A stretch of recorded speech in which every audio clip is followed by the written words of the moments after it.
नमस्कार, बहुत बहुत स्वागत है आपका एक बार फिर स्पोर्ट्स लाइव एबीपी लाइव देख रहे हैं आप। मैं आपके साथ सचिन, अनुभव है हमारे साथ और हम बात कर रहे हैं आईपीएल के नए सीज़न को लेकर के। और आज हम बात करेंगे एक और नई फ्रेंचाइजी यानी कि दिल्ली कैपिटल्स के बारे में। दिल्ली कैपिटल्स अगर हम बात करें, ये एक ऐसी टीम है जो अब तक खिताब नहीं जीती है। दिल्ली कैपिटल्स का 2020-21 सीज़न जो है वो अच्छा गुजरा था।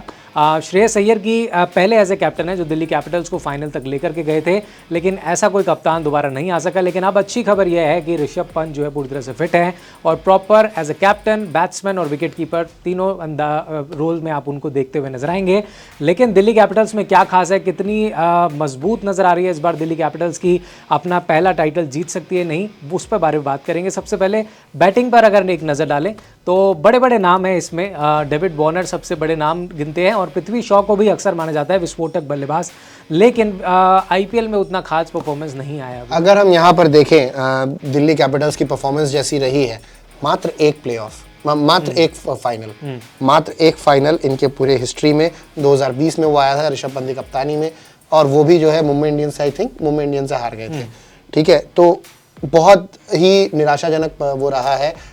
दिल्ली कैपिटल्स मेरे ख्याल से इकलौती ऐसी टीम रहेगी जिसके फैंस ऐसे छाती पीट कर भी नहीं बोलते कि हम दिल्ली कैपिटल्स के फैन हैं, क्योंकि ऑनेस्टली स्पीकिंग बहुत ज़्यादा कुछ बोलने को है नहीं।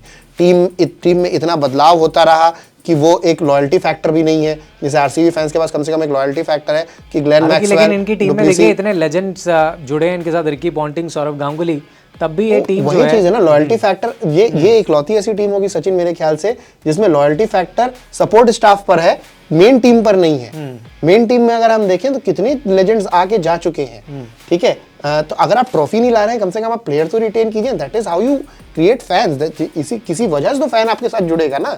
या तो आप जो है अपने प्लेयर्स को अपने पास रोक के रखिए, आप ट्रॉफी जीतिए। आपके साथ दोनों नहीं हो पाता है यहाँ पर। अभी हम जैसे बैटिंग लाइनअप में ही देख लें, हैरी ब्रूक क्यों खरीदे पता नहीं, बहुत इंजरी प्रोन प्लेयर हैं, फिर इंजर हो गए, बाहर हो गए हैं इस सीजन के से आईपीएल के। अगले साल फिर मेगा ऑक्शन होना है, तो पता नहीं क्यों इनके साथ दिखेंगे नहीं दिखेंगे। Prithvi Shaw again very talented player, लेकिन कब तक अपॉर्चुनिटी देगी कोई भी मैनेजमेंट, कोई भी टीम आपको कब तक अपॉर्चुनिटी देगी केवल आपके टैलेंट के नाम पर। यश धुल अंडर 19 की टीम से आते हैं, बहुत नाम होता है, बहुत जो है उम्मीदें रहती हैं फैंस को इनसे।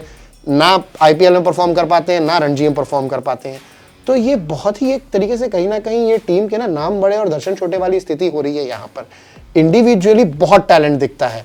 ऋषभ पंत इंजरी के बाद कमबैक करेंगे, वो एक लौता मेरे ख्याल से। कई बार ऐसा होता है ना जब इस टाइप की एक टीम होती है जिसमें टैलेंट बहुत होता है लेकिन कोई भी गैल्वनाइजिंग फैक्टर नहीं होता है, तो फिर यू नीड स्टोरीज जिसके इर्द गिर्द आप अपनी टीम को इकट्ठा कर सको। और कहीं ना कहीं ऋषभ पंत का कमबैक वो स्टोरी है। ऋषभ पंत पर देखिए इतना आसान नहीं होगा उनके लिए कमबैक करना। लगभग 1.25 साल 1.5 साल से वो बाहर चल रहे हैं और देखिए T20 वर्ल्ड कप में भी उनको अपनी जगह बनानी है, तो उस लिहाज से आईपीएल उनके लिए भी बहुत इंपॉर्टेंट है, क्योंकि विकेट कीपर भारत के पास बहुत सारे हैं।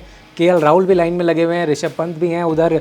जिस तरीके का परफॉर्मेंस अभी हमने देखा, खास तौर पर अगर हम बात करें ध्रुव जुरैल का परफॉर्मेंस हो गया, उनके परफॉर्मेंस, जितेश शर्मा वहां पर लगे हुए हैं, शर्मा भी हैं, तो बहुत सारे हमारे पास 4-5 विकेट मुंबई इंडियंस का ईशान किशन है। बिल्कुल, ईशान किशन भी इस आईपीएल पर निर्भर हैं, तो बहुत सारे खिलाड़ी आईपीएल पर ही निर्भर हैं। लेकिन ऋषभ पंत के लिए बहुत जरूरी होगा कि अपनी फ्रेंचाइजी को ऊपर लेकर के आए, टाइटल जिताएं, ना केवल खुद अच्छा परफॉर्म करें, फ्रेंचाइजी को लीड करें, ताकि वो ऋषभ पंत द लीडर की जो एक इमेज बनी थी, वो गाबा का घमंड टूटा जो था, वहां से जो ऋषभ पंत की एक इमेज आई थी, उस इमेज को कहीं ना कहीं ऋषभ पंत को वापस रिक्लेम करना होगा। और रिक्लेम करने का इससे अच्छा तरीका नहीं हो सकता। लेकिन फिर वही ढाक के 3 पार। आप यहाँ पर किस पर बैटिंग में आप भरोसा किस पर जता सकते हैं? डेविड वार्नर पर ही अल्टीमेटली सारी चीजें कोलैप्स हो जाती हैं। सिचुएशन ये आ गई थी पिछले सीजन में सचिन, अगर आपको याद होगा तो, कि 3 डाउन 4 डाउन पे अक्षर पटेल आके पारी संभाल रहे होते थे। इवन आखिरी मैच जो चेन्नई के खिलाफ था उसमें भी डेविड वार्नर के ही रन थे, बाकी सारे खिलाड़ियों ने कुछ किया नहीं था। नंबर 3 तक इनका स्लॉट फिक्स नजर आता है। डेविड वार्नर के साथ ओपन करेंगे पृथ्वी शॉ, नंबर 3 पर Mitchell Marsh, number 4 Rishabh Pant. ये 4 खिलाड़ी हैं। नीचे वो फिनिशर्स, वो लोअर मिडिल ऑर्डर, वो स्लॉग ओवर हिटर्स कौन होंगे कोई कह नहीं सकते। आप शाई होप पर भरोसा करेंगे तो आपको फिर अगेन 2 फॉरेन प्लेयर्स आपके ऑलरेडी टॉप 4 में हैं। शाई होप भी अगर आपने वहीं घुसा दिया तो बॉलिंग में आपका ऑप्शन नहीं बचा। दिल्ली कैपिटल्स को अक्सर फिर उम्मीदें अक्षर पटेल से होती है एंड में कि वो कुछ रन्स बना करके जाएं, और हमें पता है कि वो कितनी कोशिश कर लें कि लेकिन उतने नहीं बन पाते। अगेन ना, हर मैच में आप अपने बॉलिंग ऑलराउंडर पे निर्भर नहीं हो सकते रन बनाने के लिए। तो वो वहां पर वो चीज आ जाती है। फिर इसी के बाद फिर आप इनके बॉलर्स पर जाइए, सारे इंजरी प्रोन है। नॉटिए कब इंजर हो जाएंगे पता नहीं, ईशान शर्मा कब इंजर हो जाएंगे पता नहीं, इसके अलावा आप देखिए एंगिडी कब इंजर हो जाएंगे पता नहीं। तो ये इस तरीके का जब आप एक इंजरी प्रोन सेटअप लेकर चल रहे हैं जिसमें एक्सपीरियंस, और उसके अलावा जो इंजरी प्रोन नहीं है उनमें एक्सपीरियंस नहीं है, तो ये कहीं ना ये टीम मतलब अगेन आपको लग रहा होगा कि हम बहुत बायस्ड है दिल्ली कैपिटल्स के अगेंस्ट, बट लेकिन एक कैटेगरी है जहां पर मुझे लगता है दिल्ली कैपिटल्स अच्छी है, वो स्पिन डिपार्टमेंट। अक्षर पटेल और साथ में तो कुलदीप यादव जो है आपको वो कहीं ना कहीं सुनिश्चित और सेफ्टी देते हैं कि भाई ये एक हमारे पास एक ऐसा गेंदबाज है जो विकेट निकाल के देगा, रन भी कम देगा, मैच बना सकता है। और अक्षर पटेल के पास भी वो कैपेबिलिटी है कि बैट और बॉल से वो करेंगे, लेकिन एक बार फिर वो तेज गेंदबाजी जो है यहाँ पे भी वो ओवरऑल सारी चीजों में ना, आपको याद होगा सचिन 2-3 सीजन पहले तक जब राशिद खान जो है जब हैदराबाद की टीम में थे तो बाकी टीमों ने वो ट्रिक क्रैक कर ली थी कि ठीक है फाइन, हम राशिद खान को 4 ओवर में 24-25-30 रन के लिए खेल लेंगे, उनको विकेट नहीं देंगे और बाकी गेंदबाजों की फिर हम कुटाई करेंगे। और वही कहीं ना कहीं कुलदीप यादव के साथ यहाँ पर होगा। ठीक है, अब बाकी गेंदबाजों की खलील अहमद की पिटाई होगी फिर। ठीक है, तेज गेंदबाजी में अगर देखें तो कौन से कि आपको लगते हैं कि कौन से 2 से 3 गेंदबाज जो है जगह बना पाएंगे प्लेइंग 11 में? खलील अहमद, एक ईशान शर्मा हो सकते हैं। ईशान शर्मा, मुझे ईशान शर्मा का थोड़ा डाउटफुल लग रहा है। ईशान शर्मा को मेरे ख्याल से टीम में रखा गया है as the leader of the pack. मेरे ख्याल से वो कहीं ना कहीं player who will also be a mentor / coach वाला रोल रहेगा उनका। Ishan Sharma again at his prime one of my favourite bowlers. ठीक है, लेकिन अब मेरे ख्याल से Ishan Sharma specially death bowling में हो सकता है, again Ishan Sharma is that kind of player, नई गेंद से बहुत कोहराम मचा सकते हैं, लेकिन आप या तो उनसे 4 ओवर ऑन द ट्रॉट फेंकवाइए। अगेन मुझे नहीं लगता ईशान शर्मा में अब उम्र के इस पड़ाव में वो कंट्रोल होगा कि 24 की 24 गेंदें सदी हुई लाइन एंड लेंथ के साथ वो फेंक दे। और आई थिंक पहली प्रायोरिटी शायद नोकिया ही होंगे अगर वो फिट हैं। बिल्कुल नोकिया ही होंगे पहली प्रायोरिटी। एंगिडी फिट है या नहीं कह नहीं सकते। मुकेश कुमार यहाँ पर मुझे एक नाम दिख रहे हैं जिससे इस टीम को बहुत उम्मीदें होंगी, और मुकेश कुमार और चाहेंगे कि शॉर्ट फॉर्मेट में मुकेश कुमार जो है बेहतर परफॉर्म करें, वो उम्मीद तो रहेगी। ये कहीं ना कहीं Delhi Capitals, Rishabh Pant, David Warner, Ricky Ponting और सौरव गांगुली, इनका जब थिंक टैंक वहां बैठेगा तो ये कहीं ना कहीं अपने दिमाग में ये मतलब कहीं ना कहीं ये दुआ कर रहे होंगे एक तरीके से कि मुकेश कुमार और एंड्रिक नोकिए ये हमारे लिए हिट करें, ये सपोर्ट करें, हेल्प करें अक्षर पटेल और कुलदीप यादव को। बिल्कुल, और फैंस का भी बहुत सपोर्ट चाहिए होगा दिल्ली कैपिटल्स को इस बार, क्योंकि बाकी फ्रेंचाइजी के मुकाबले दिल्ली कैपिटल्स के फैंस अक्सर ज़्यादा नाराज़ ही रहते हैं टीम से। तो यहाँ पर उम्मीद रहेगी कि दिल्ली कैपिटल्स की भाई जितने भी प्लेयर आपके खेलें जीतने के लिए खेलें और अच्छा कंसिस्टेंट परफॉर्मेंस रखे, चाहे बैट्समैन हो चाहे बॉलर हो, और टीम संतुलित है। अलग ऐसा नहीं है कि इनके पास मैच विनिंग प्लेयर्स नहीं है, लेकिन एक लीडर चाहिए जो टीम को गैल्वेनाइज करके टीम में सिर्फ एक प्लेयर आपको नहीं जिता सकता। ये याद रखना होगा कि डेविड वार्नर अकेले आपको नहीं जिताएंगे आईपीएल। आपके मिशेल मार्श को भी चलना पड़ेगा, पृथ्वी शॉ को भी चलना पड़ेगा, ऋषभ पंत को रन्स बनाने होंगे as a batsman. Wicket keeper ठीक है वो अच्छा करते हैं, लेकिन बैट्समैन उनकी बहुत बड़ा इंपॉर्टेंट रोल रहेगा दिल्ली कैपिटल्स के लिए। फिनिशर उनकी भूमिका रहेगी, और नीचे अक्षर पटेल से भी बहुत उम्मीदें हैं कि भाई वो एज एन ऑलराउंडर लेके चल रही है दिल्ली कैपिटल्स। कुलदीप यादव तो परफॉर्मेंस देंगे। और एक इसमें अक्षर पटेल के साथ एक और प्लेयर जिसका बहुत अहम किरदार रहेगा यहाँ पर, वही इस टीम के मेरे ख्याल से 5वें गेंदबाज होंगे, और वो है ललित यादव।